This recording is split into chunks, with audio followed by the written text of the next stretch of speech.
Osho, The Messiah, Volume 2, Reflections of Khalil Gibran's The Prophet, given at the Osho Commune International, Pune, India. Discourse number 19.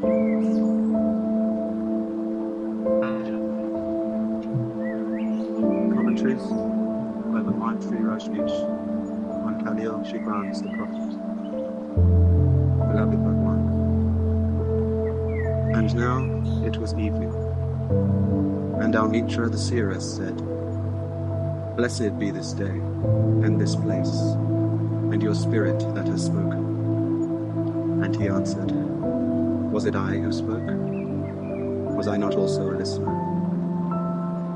Then he descended the steps of the temple, and all the people followed him. And he reached his ship, and stood upon the deck. And facing the people again, he raised his voice and said, "People of Orphalese, the wind bids me leave you. Less hasty am I than the wind, yet I must go.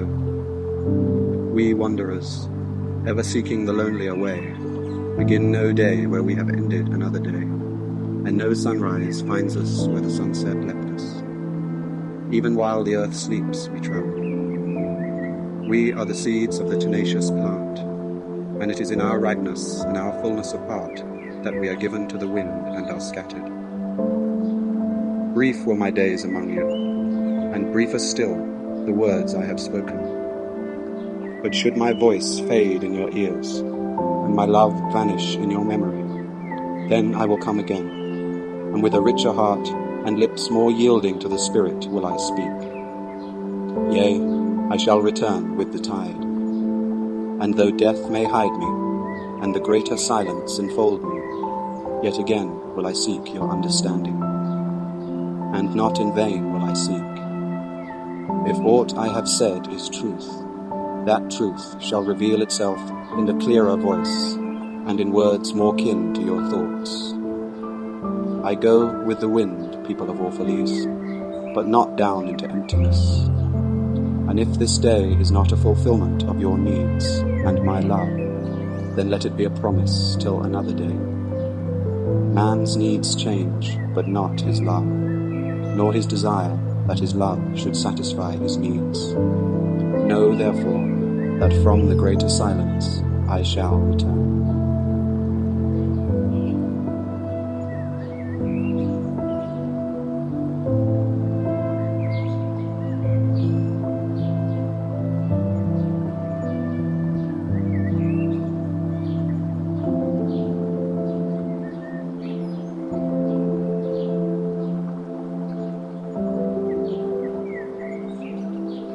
And it was evening. And Al-Mitra, the seeress, said, "Blessed be this day, and this place, and your spirit that has spoken." Khalil Gibran speaks in metaphor. Perhaps that is the only way to speak about the truth. Through metaphors, through parables, it is possible to give you a little indirect glimpse, but there is no direct way to say what the truth is. While you listen to these words, remember, every word is a metaphor. And now it was evening. The sun was setting, and the time for departure of Al-Mustafa has arrived. It was not just the evening outside, it was also an evening that descended into the hearts of those who had gathered to hear him. A darkness started descending over them. The presence of Al-Mustafa amongst them has been just like a sun, a light of which they had become so accustomed that they have almost forgotten. It is one of the miseries of life that the obvious becomes the most difficult, and that which is available becomes almost absent to your eye. Only the departure wakes you up from your dreams and your sleep. And it was evening, and Al-Mitra, the seeress, said he was the one who had first recognized Al-Mustafa 12 years before, when he had come to the city of orphans. And she was also the first to ask significant questions about life, love, children,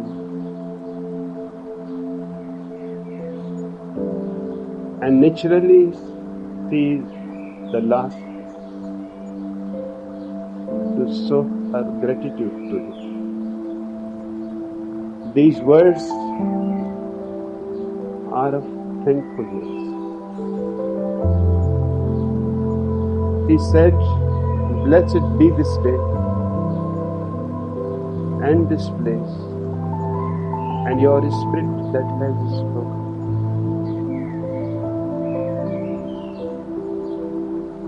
It is an ancient saying in most of the times that wherever a man of blissfulness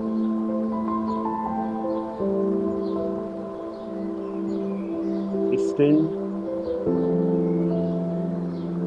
that place becomes holy and sacred.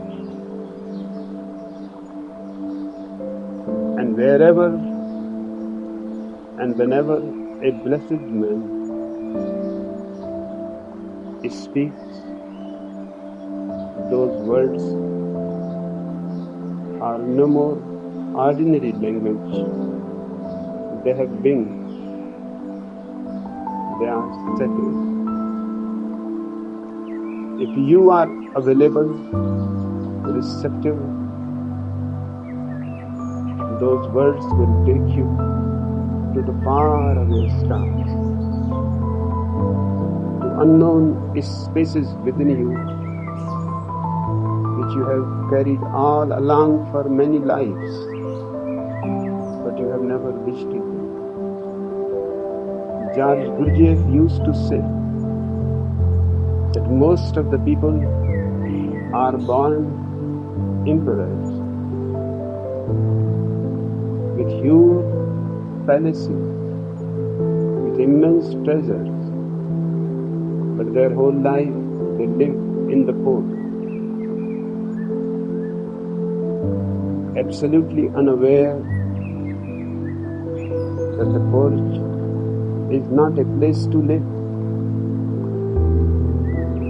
and they are born to live in the palace.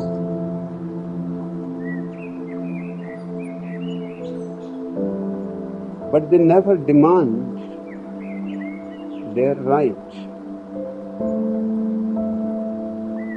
They never ask the existence, what is my destiny? Why I am here? What this life is all about? They are not seekers. They simply accept whatever accidentally becomes available to them, and they think this is all life has to offer. A man becomes a seeker the moment he becomes aware that this mundane existence cannot be the all. Life must contain much more. There must be treasures which I am not aware.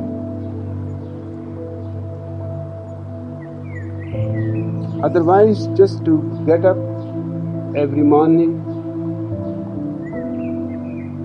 eat your food, go to your job, come back home, and move like a circle from cradle to the grave. This routine, do you think, is life? This routine, do you think, can give you a singing and dancing heart? If you have a little intelligence, you will refuse to live this routine. This routine is not life. It is simply vegetation. Don't vegetate. Strive to live, and to live as fully as possible. Claim your right. In India, they have a proverb: even the mother will not give the child the milk unless the child cries. The child has to demand.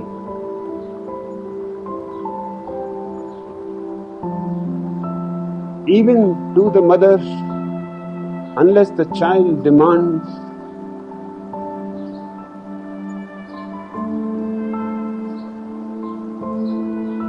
the desire of the child, the hunger of the child does not mean anything. This existence is our mother, and you have to ask, you have to demand, you have to insist for the meaning, for the significance, why you are given birth, and why you are asked to go on living. What is the purpose?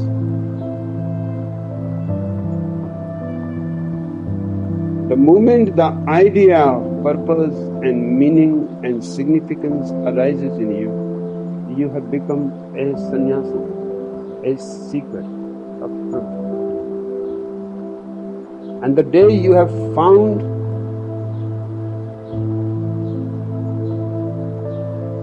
your own treasure, it brings such contentment, such blissfulness, that wherever you are, you create an atmosphere, a fragrance which is not of this earth, which belongs to the beyond. The Blessed One is one who has become a door to the beyond, to the unknown secrets and mysteries. And unless you become a seeker, you will go on breathing, vegetating, and you will die without even becoming aware what this life was all about.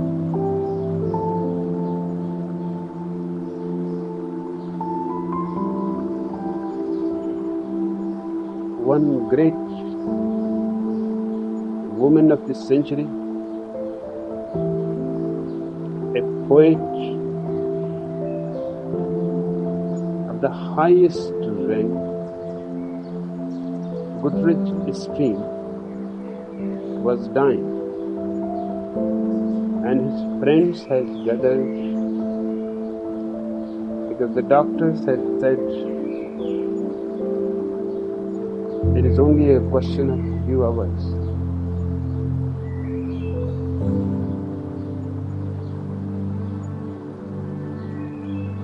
Around her bed,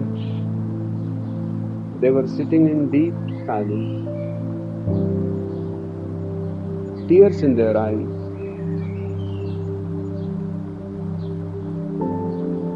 A woman was leaving to them, not an ordinary woman. He spoke in words of gold. He wrote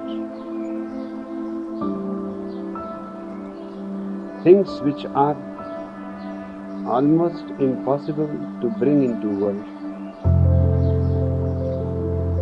And suddenly Steen opened her eyes,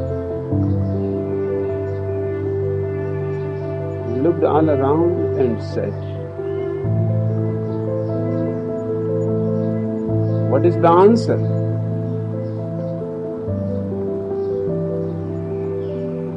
This was so strange. People ask the question first. The question has not been asked. She is asking for the answer. Perhaps she is perfectly aware that there is not much time to ask the question. The whole life has gone by and she has not asked the question. At least before she leaves in this evening of life, she can listen to the answer. What is the answer? And all those who were present were puzzled because they don't know what is the question. So how to give the answer?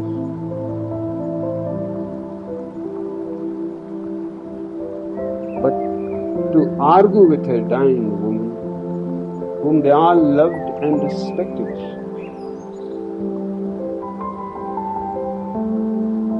would be very disrespectful. But still, she was waiting, something has to be said. So one friend said, "Steen, you have forgotten to ask the question. How can we answer?" She smiled and said, "Okay, then what is the question?" And that was her last word. She died with these words on her lips. Okay, then what is the question? This small incident has profound meaning.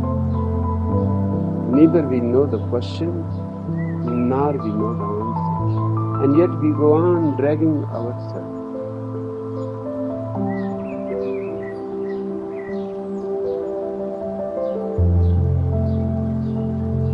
Not knowing from where we come, not knowing where we are going, not knowing what we are doing here.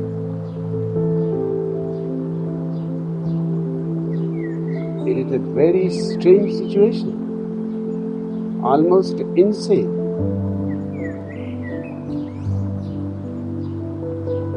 Al-Mitra is right when she says, "Blessed be this day," because we have heard authentic questions and even more authentic answers. Answers that were not only words, answers that were alive, answers that were not simply thoughts, but were coming from the very innermost source of Al-Mustafa's being. Blessed is this day and this place, and your spirit that has spoken. And what Al-Mustafa said is immensely significant to be remembered. After answering so many questions, almost covering the whole life of man, nothing is left. Yet Al-Mustafa said, was it I who spoke? Was I not also a listener? He is saying that I have not spoken a single word.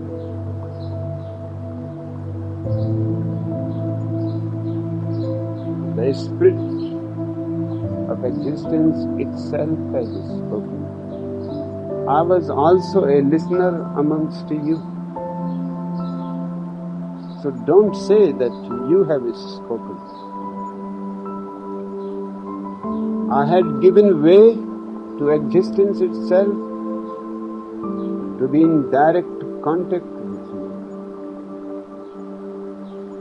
Although my lips were used, my hands were used, my eyes were used, but these were only instruments. I have surrendered myself totally to the spirit of the whole. Make any song out of me, any music.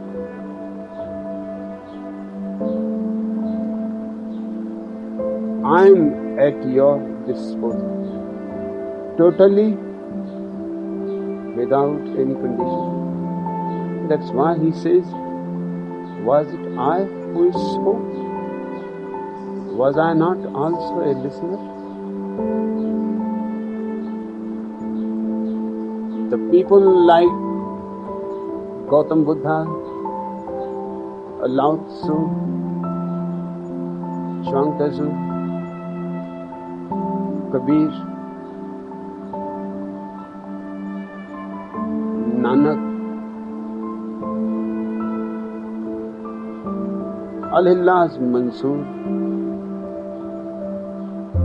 are thousands of other mystics will agree with Al-Mustafa that whatever they have said, they have not said it. They were also a listener, not a speaker. And whenever some speaker is also a listener, then only the universal spirit can sing a song. It is not a question of speaking. Al-Mustafa is not an orator.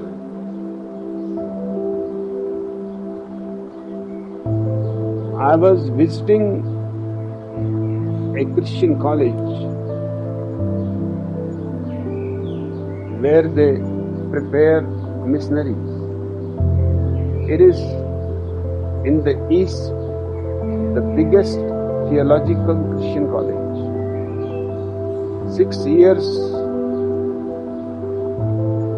for preparing a missionary. The principal was taking me around the campus.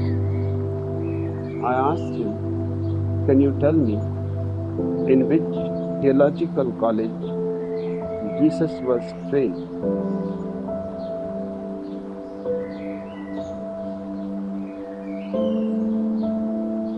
He looked at me a little puzzled, because Jesus was not even educated. He could not even read or write.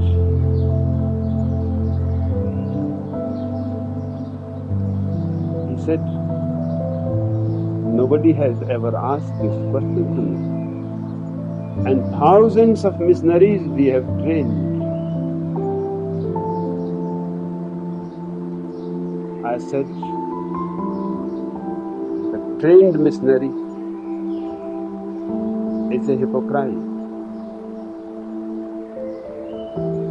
He does not know how to surrender himself and let existence speak through him. And I have seen through your classes,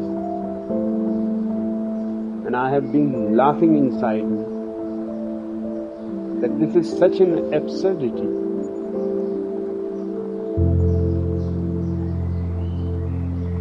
You are even telling your so-called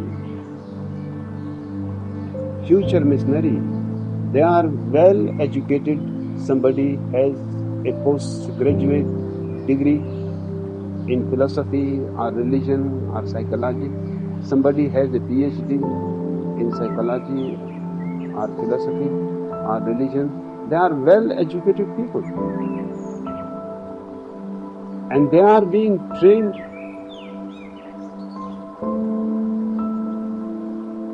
And when I saw the training,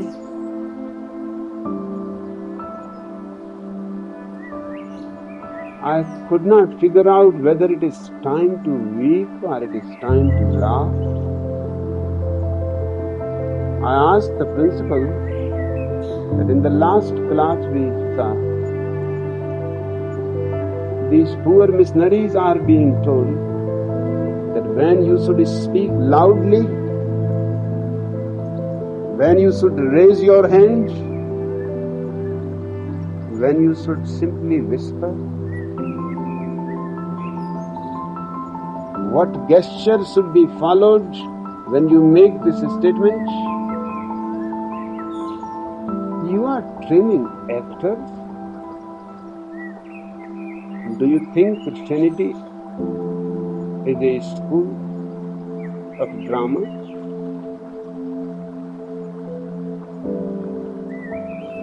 He said, I am very embarrassed. I cannot answer your question.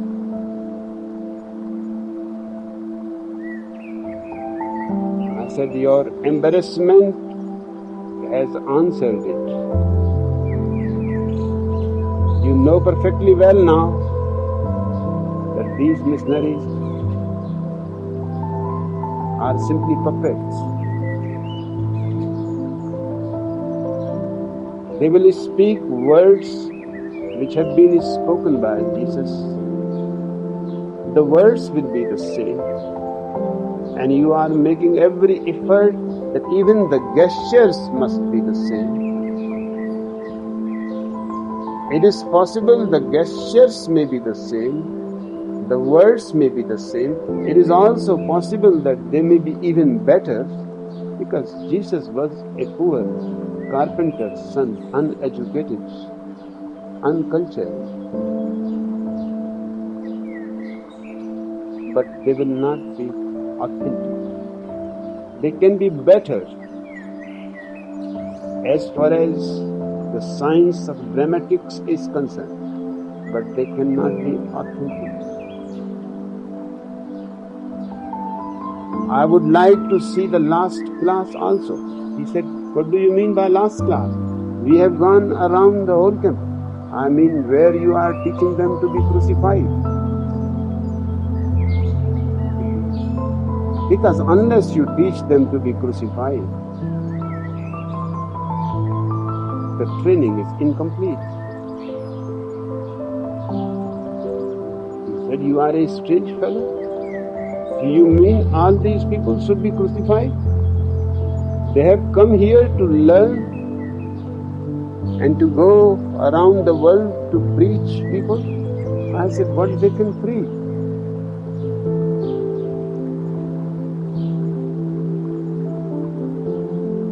You would have never heard the name of Jesus if he was not crucified. It is crucifixion which is the central and the most essential fact in the life of Jesus. In fact, Without crucifixion, there would have been no Christianity. And I saw the principal was wearing a golden chain with a golden cross hanging. I said, do you think this is what has been done to Jesus? That a golden cross, a small cross, with a golden chain was put around his neck. This is crucifixion. You should be on the cross, not the cross hanging in your neck, and a golden one. Jesus was carrying a heavy wooden cross, so heavy that he fell 3 times before he reached the place where the cross has to be.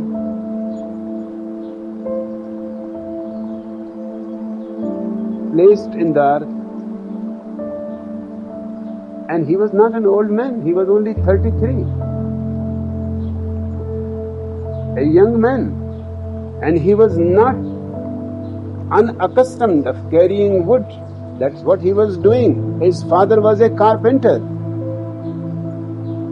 His whole life he was carrying wood.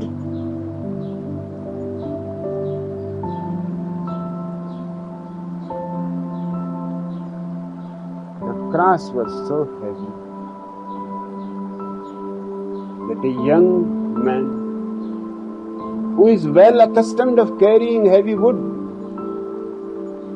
fell 3 times on the road.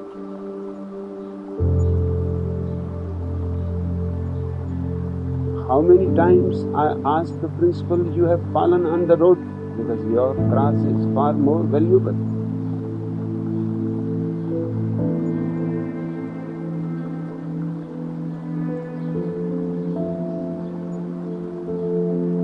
Nobody can become Jesus by pretending to act like Jesus.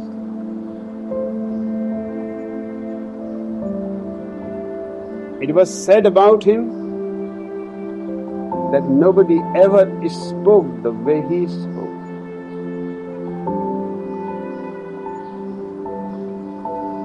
There was some deep authority in his every gesture. He was not talking philosophy or theology. He was pouring his own heart, his very life. His words were not dead words of professors, scholars. His words were alive, breathing.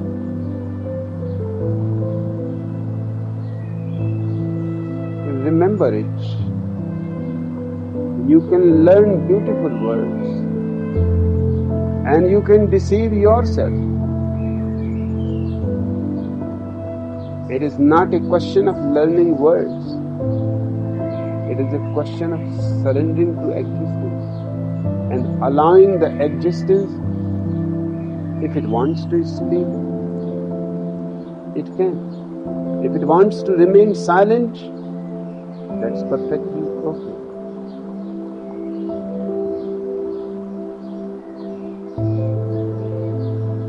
If it wants to sing, you are available.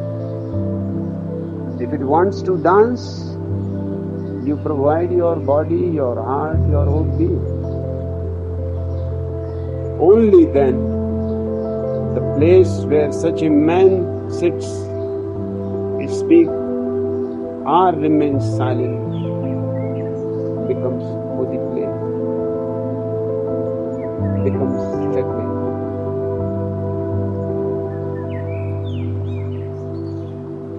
Then he descended the steps of the temple, and all the people followed him, and he reached his ship and stood upon the deck.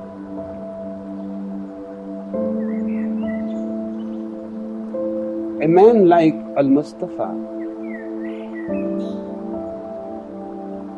although he is going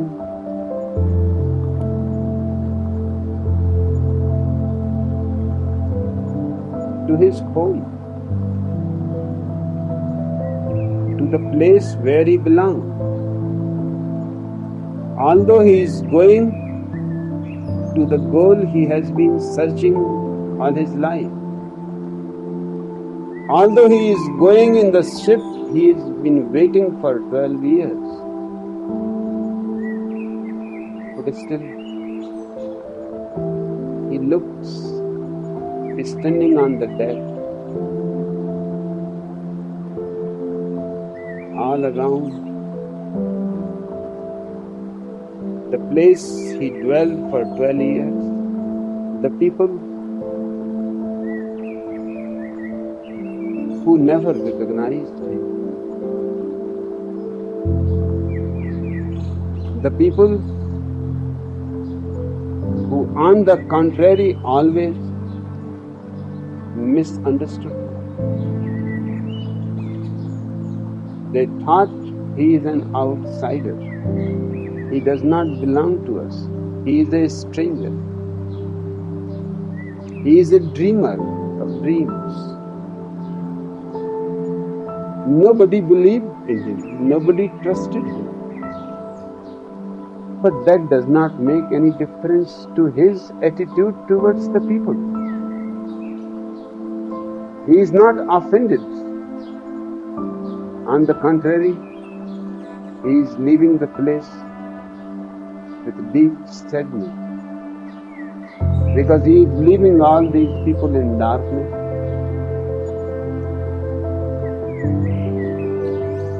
He has not been successful to make them aware that they can open their eyes and the darkness will disappear.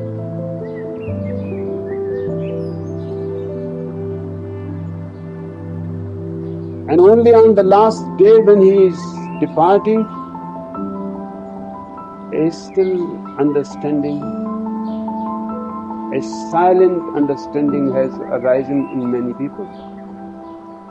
Perhaps they have missed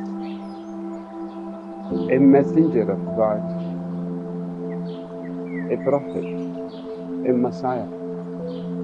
But it is too late. He has to go. And facing the people again, he raised his voice and said, "People of Arphalis, the wind bids me leave you. The ship is ready and the wind is blowing towards my land. Less hasty am I than the wind. I am not so hasty to go. Although I waited for 12 years, but I still want to linger a little on, a little more. Perhaps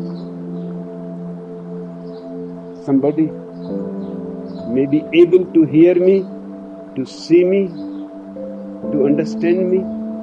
Perhaps somebody may become a seeker, a searcher, a wanderer for truth.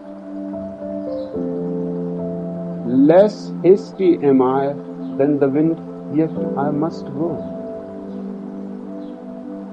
Nobody can remain here forever. Even the greatest has to go one day.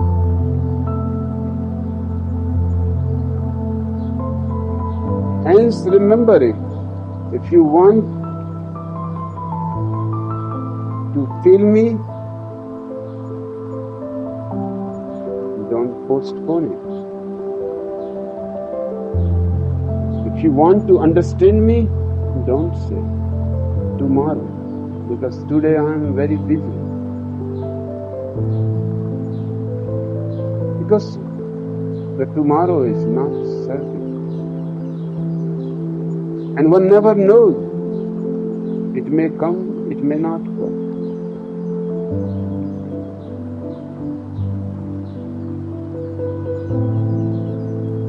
wanderers, ever seeking the lonelier way, begin no day where we have ended another day, and no sunrise finds us where sunset left us. Even while the earth sleeps, we travel. He is talking about a spiritual wandering. We don't know where our home is. And not even a single moment can be wasted. So even in sleep, the seeker is searching.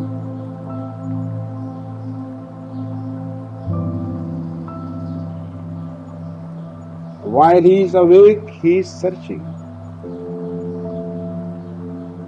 Searching in all the directions, in all the dimensions, without any prejudice.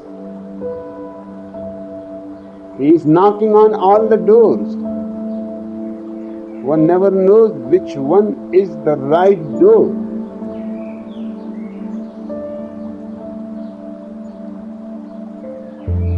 We are the seeds of the tenacious plant, and it is in our ripeness and our fullness of heart that we are given to the wind and are scattered.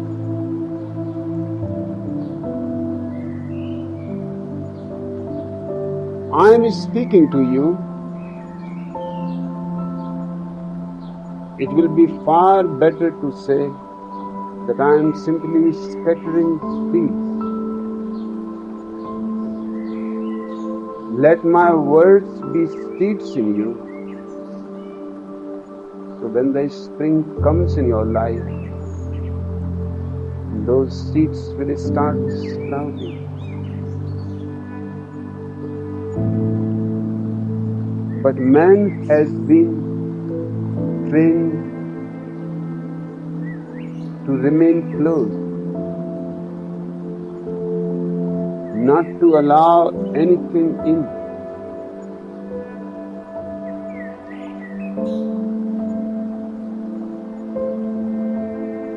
And that is the reason that the spring comes and goes, and you remain as dead as ever. Because you don't have the seeds. A spring cannot create seeds. If you have the seeds, a spring is a tremendous help. The clouds will come and the rain will fall, but you will remain barren unless you have seeds. To be with a master is nothing but to allow your heart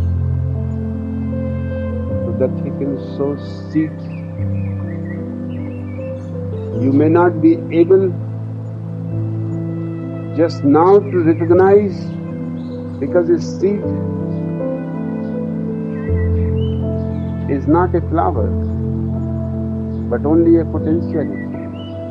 It is not a fruit, but only a potentiality. In its own time,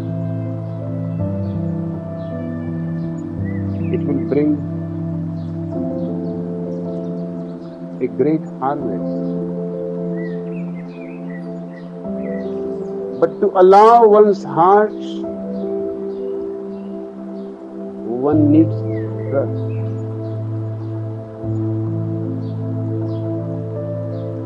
And we have been brought up with fear, not with trust, not with love. So our hearts are so closed, no seed can enter there. It is not for the first time that you have come to a man like me. You are ancient wanderers. Perhaps few of them Few of you have been with Gautam Buddha. Few of you have been with Lao Tzu. Few of you may have been with Jesus. But you went on missing because you never allowed your heart the receptivity. They were showering seeds on you, but unless you receive them, just showering is not of much use. Jesus used to say again and again that when a gardener sows seeds, some seeds fall on rocks. They will never grow. Some seeds fall on the path where people walk. They will grow, but they will die because people are continuously passing by. The traffic is going to kill them. Blessed are those few seeds which find the right soil, which is neither rock nor a path where people pass. In the right time, when the spring will call them forth, they will start arising into beautiful plants. And when the rains will come, they will dance with joy, because the rains are bringing more juice, more life to them.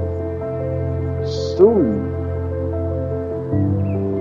they will become big trees, standing against the sky, full of flowers and foliage and fruit. They have attained their destiny. Very few men have been able to attain their destiny. They have remained barren because of their fear. And you have nothing to lose. It's still you go on fearing. Those who have something don't fear, because that which belongs to you cannot be taken away, and that which does not belong to you is bound to be taken away today or tomorrow or day after tomorrow. Death will come and all that you have will be taken away. Only that which is yours, which you had brought with you with your birth, will be left with you in your death. But the whole life of 70 or 80 years went futile. You could have grown, matured, become centered, become what you are in your potentiality, but not in your actuality. Your actualization is all that religion means. There is no other religion than actuality, actualization of all that is lying dormant in it. And the beginning is a fearlessness, a trust in existence. You are born of existence and you cannot trust it. You are breathing existence every moment and you cannot trust it. You are eating existence, drinking existence, and you cannot trust it. Whom you can trust?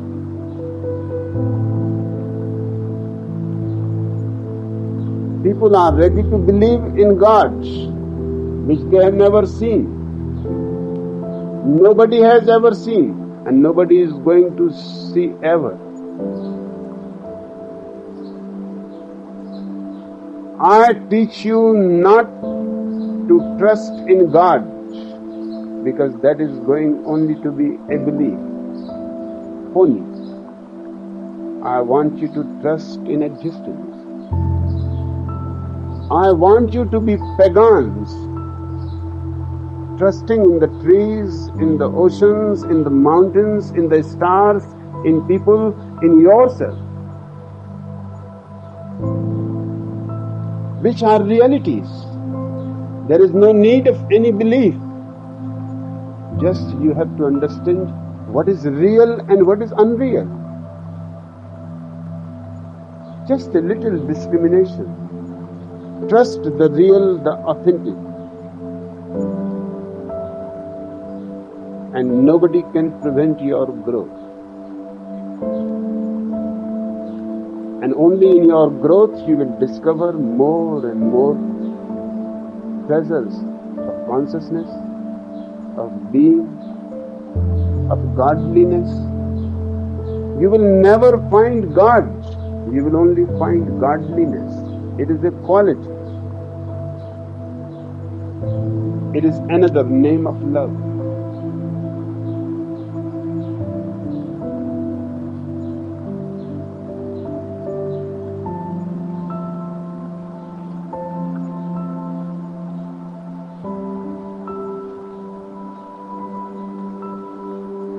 Brief were my days among you, and briefer is still the words I have spoken.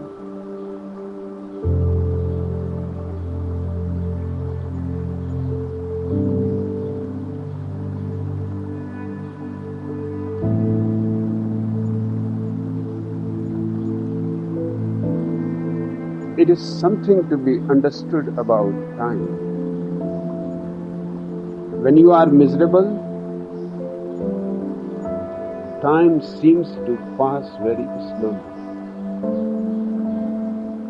If you are sitting by the side of a dying man in the night, it may seem that the night is never going to end. Perhaps this is the last night and there is not going to be any sunrise again.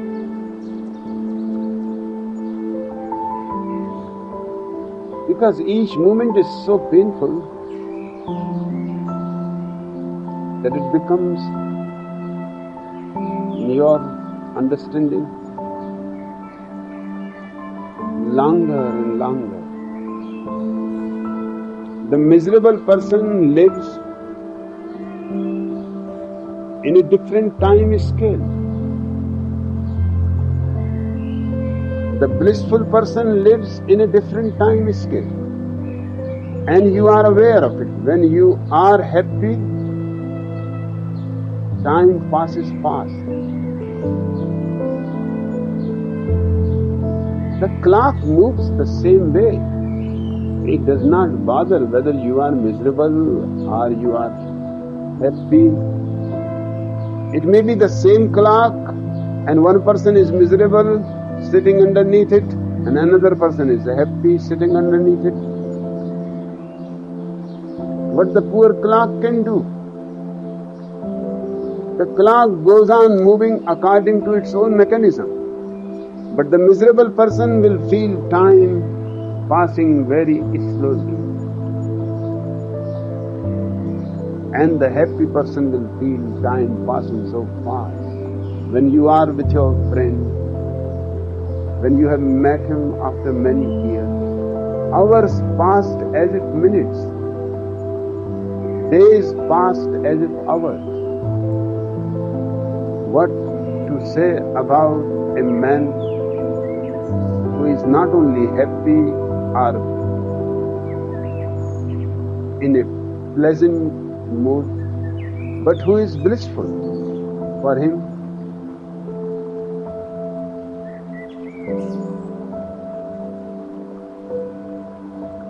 there is a different time scale.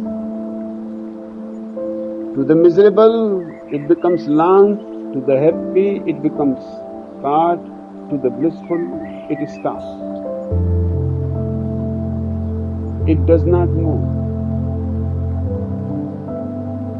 So when Al-Mustafa says, brief were my days among you,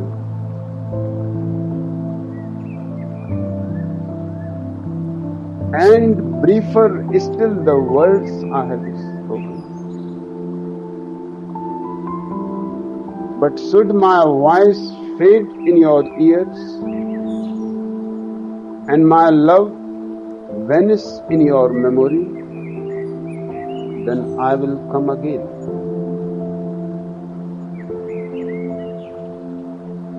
Al-Mustafa almost represents all the mystics of the world, it seems, because they have all promised that if you don't listen this time, if you go on forgetting what has been said to you, if it fades and becomes just a memory or perhaps a dream that you have seen, then I will come again.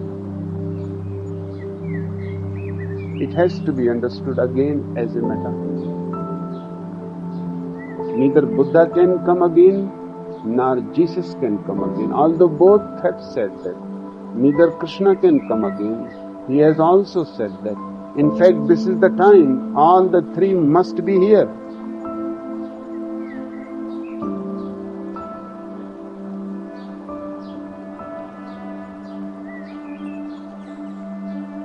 But it is not the question of Jesus coming again.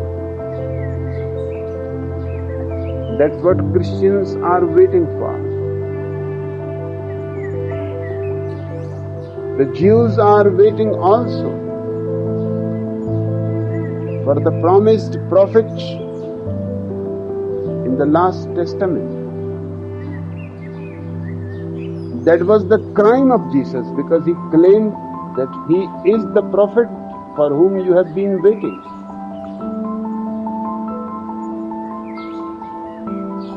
And Jews could not believe that their prophet will be born in a poor carpenter's house.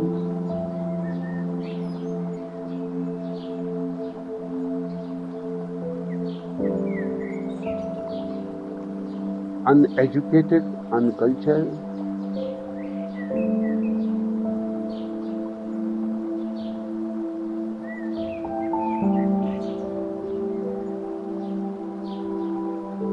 Jesus has not committed any crime except that he claimed, I am the prophet you have been waiting for. I have come. He was innocent. He should not have said that,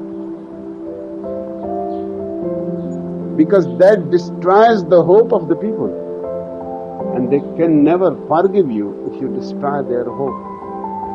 They have been suffering for centuries,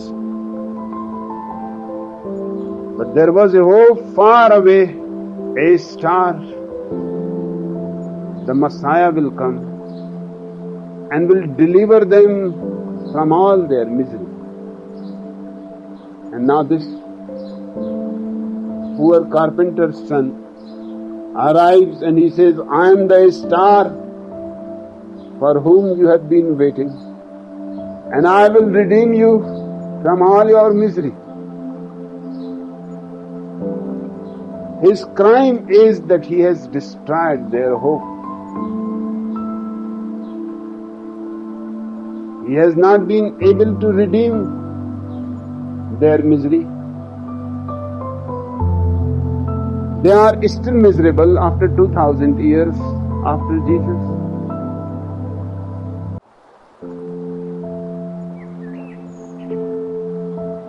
But he had to be crucified for the simple fact that they wanted to save their hope.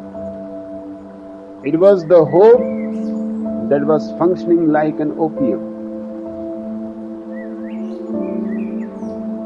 They were able to suffer because there was a hope that it is only a question of few more days and the Messiah will come. And the same heritage is of the Christians.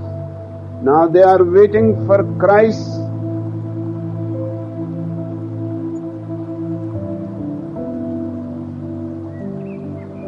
coming back. He has promised that I will be coming back. Now if anybody says, I am Jesus Christ, Christians will do the same with that man as Jews has done with Jesus. They will assassinate him, crucify him. Because again he is doing the same thing. He is destroying their hope. People are living in such misery that they need the hope constantly. They are hope addicts.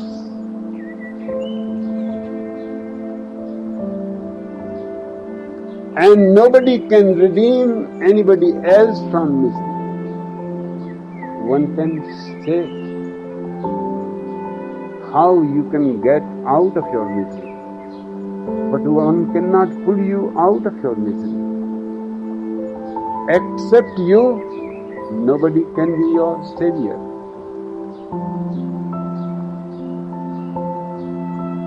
But Gautam Buddha says the same, Krishna says the same. It has to be understood as a metaphor. Nobody comes again. Once a man has become enlightened, he cannot come again. There is no way backwards. Just as you cannot become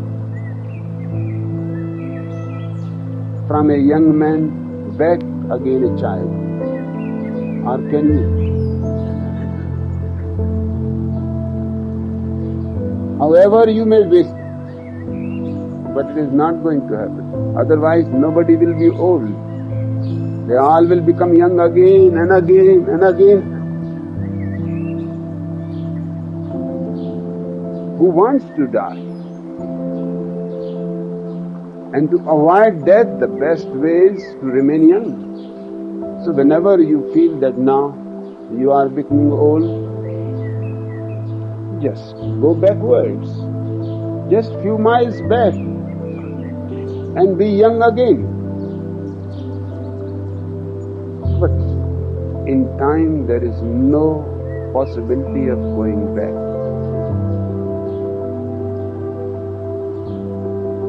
You always go ahead. Once you have become enlightened, you cannot be born again, because that is a lower stage. You have passed it.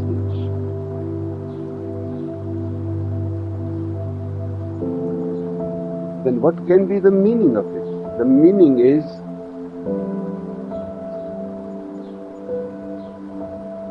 that the bodies of the mystics may be different,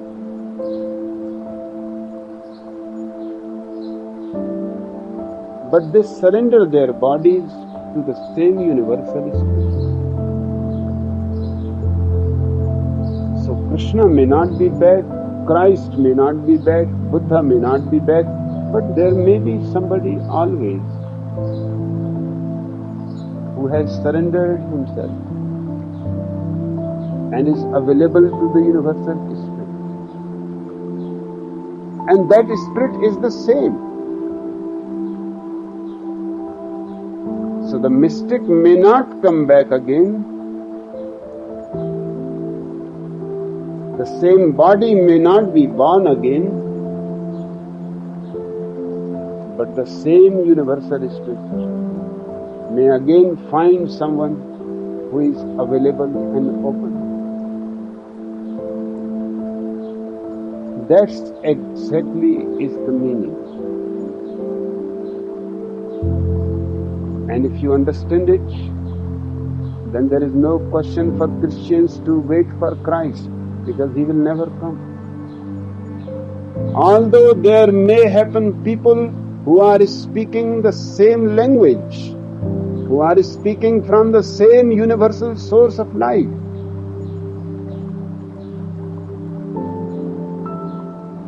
but Christians will be blind, because the body will be different, the language may be different. The Hindus will not believe it, the Mohammedans will not believe it, the Buddhists will not believe it. In fact, they will be the first to deny.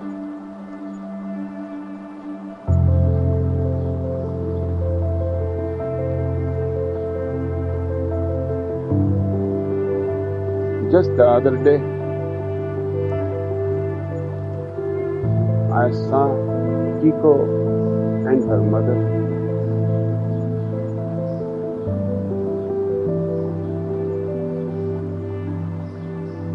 Her mother was very angry at me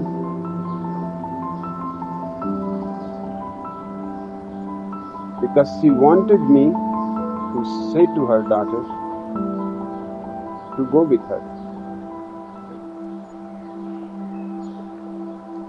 And I said, how I can say to anybody?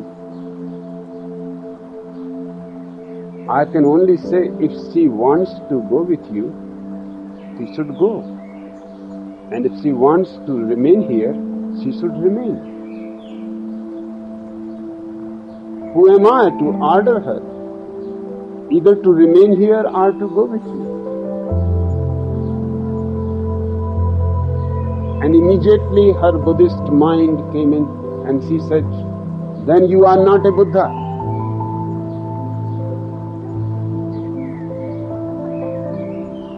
I enjoyed her conversation very much. I said, Buddha, certainly I am not. I have left Buddha 25 centuries behind. I am a contemporary man. Why should I be a bullock cart?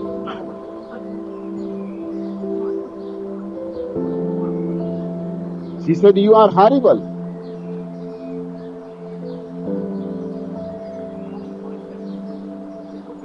A Buddha cannot separate a mother from her daughter. I said to her, then you don't understand anything about Buddha. What about his 10,000 monks and nuns? He had separated them from their parents, their husband, their wife, their mother, their father. Do you think all those 10,000 monks that Buddha had were born from the sky?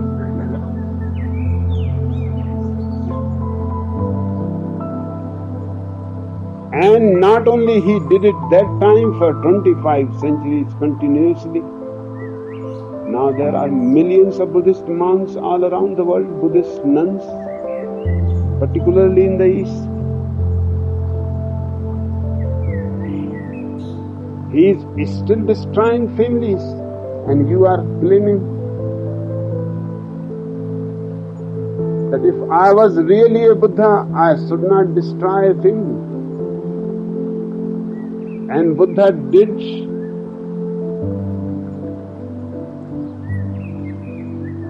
destroy more families than anybody else in the whole world.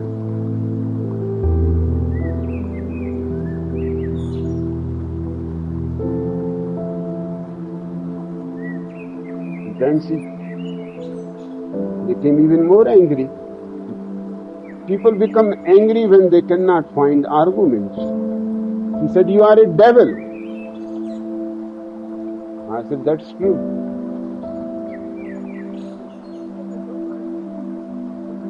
And my daughter loves you like a father.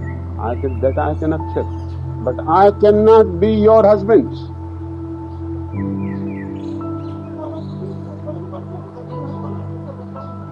Because even devil will be afraid of you.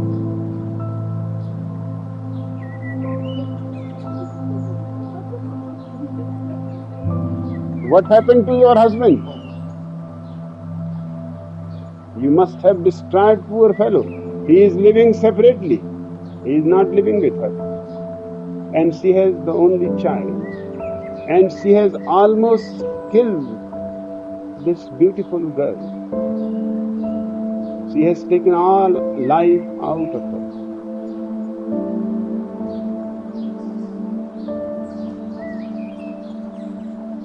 For the first time, because I have seen her coming to the commune, she remained 1 month there.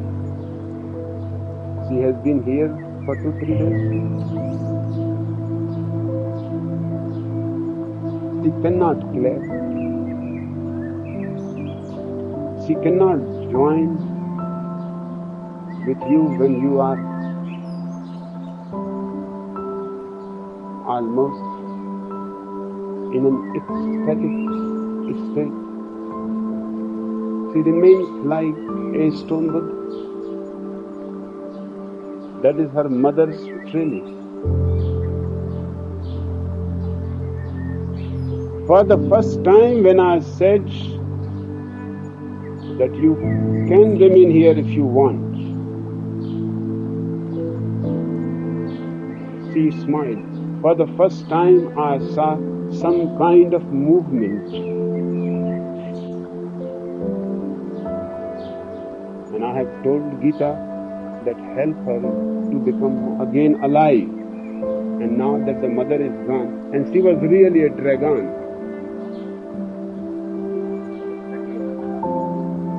Before you can start laughing and laughing. Yeah.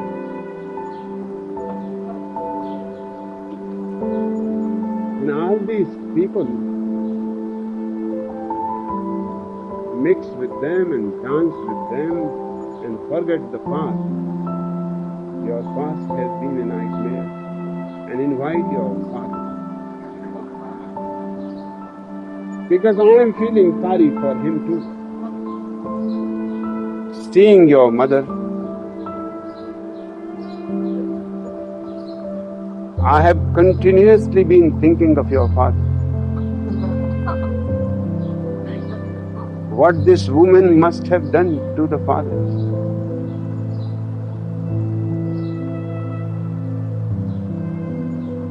And once you start dancing and enjoying and living,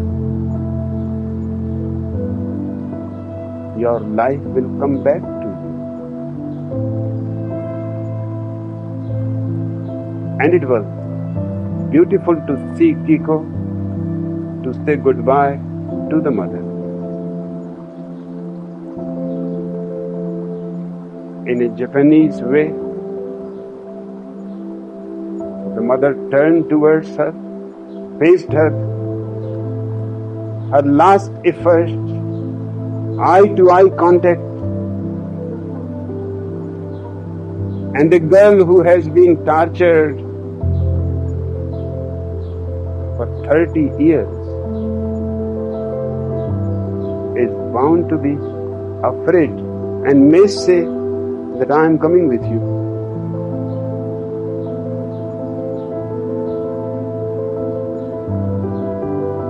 But she saw the joy and the freedom and the love of you all.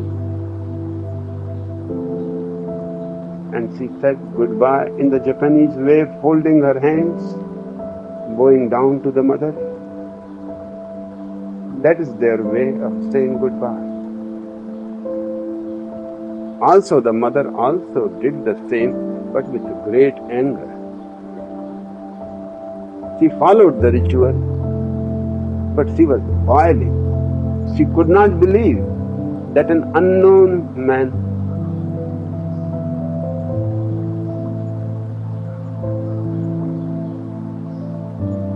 will take her daughter so easily away, which even the father has not been able to do.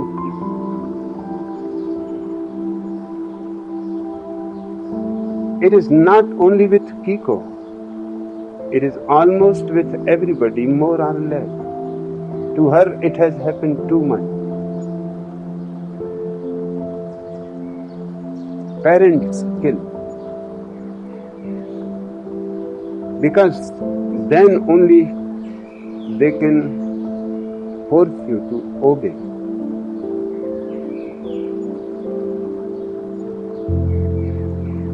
They don't want you to laugh, they don't want you to dance, they don't want you to sing, they don't want you in any way to show life.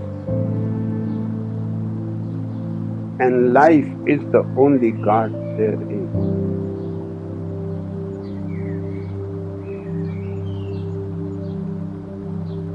And with a richer heart and lips more yielding to the Spirit will I speak. I shall return with the tide.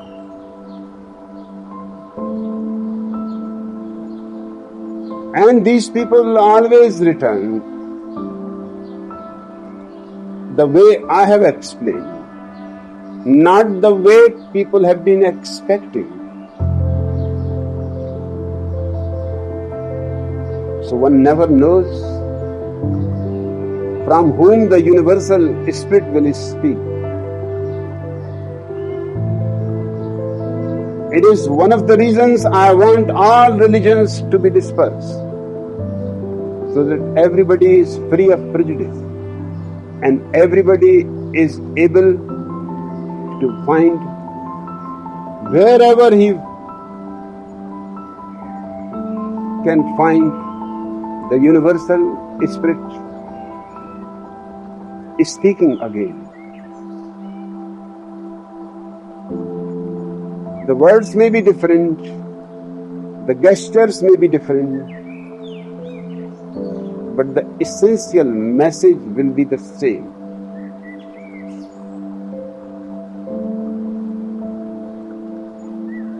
And though death may hide me, and the greater silence enfold me, yet again will I seek your understanding. And not in vain will I seek. If what I have said is truth, that truth shall reveal itself in a clearer voice and in words more kin to your heart. Times change. Now one cannot speak the way Buddha spoke. He will be out of date. Neither one can speak like Jesus. That will be out of date. Whenever the universal Spirit speaks, it is always fresh. It is always new. It is always of this moment. But the message in essence is the same. It is a new flower, but the fragrance is the same. Don't look at the flower. Try to understand the fragrance. I go with the wind, people of Arthalis, but not down into emptiness. And if this day is not a fulfillment of your needs and my love, then let it be a promise till another day. I promise you I will come. If this day has not been enough, if your needs are not fulfilled, nor my love, I could not give you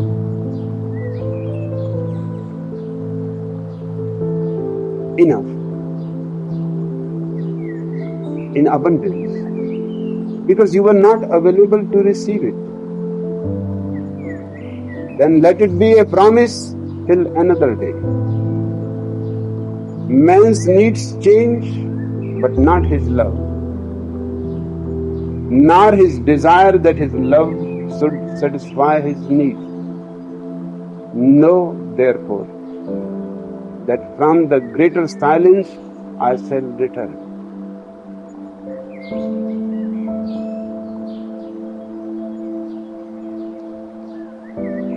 All these mystics who have promised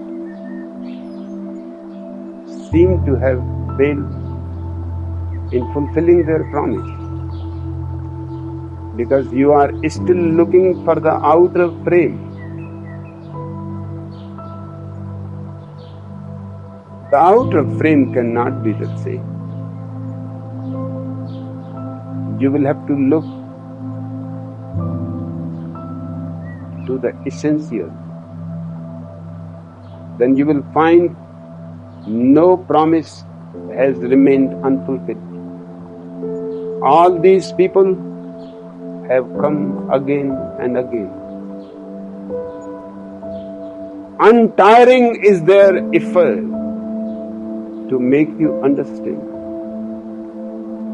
to help you grow into more light, into more love, to help you dance, because you are not crippled, to help you see, because you are not blind, to help you feel, because within every one of you, a heart is beating and is waiting for love to shower upon it.